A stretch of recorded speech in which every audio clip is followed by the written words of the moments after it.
सांगितलेलं आहे, जर सरकार महायुतीचं येणार आहे तर आमदार तेवढा काँग्रेसचा निवडू नका, कारण लग्न कुणाचे असो वाढपी आपला पाहिजे काय सर.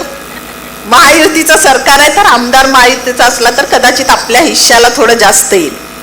उद्या आपला मतदारसंघ सुधारायचा असेल आणि त्या मतदारसंघात राहणाऱ्या आपल्या लोकांचं भविष्य चांगलं करायचं असेल तर यावेळेस आपल्याला महायुती सरकार पुन्हा महाराष्ट्रात आणण्याची खूप मोठी गरज आहे.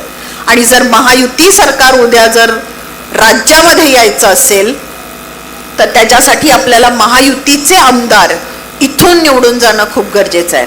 महाराष्ट्राचा सर्वे असा सांगतो की उद्या महायुतीचंच सरकार महाराष्ट्रामध्ये येणार आहे आणि म्हणून मी आवर्जून सगळीकडे जाऊन सांगितलेलं आहे, जर सरकार महायुतीचं येणार आहे तर आमदार तेवढा काँग्रेसचा निवडू नका.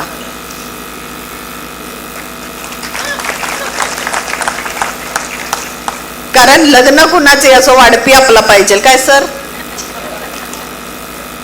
महायुतीचं सरकार आहे तर आमदार महायुतीचा असला तर कदाचित आपल्या हिश्श्याला थोडं जास्त येईल.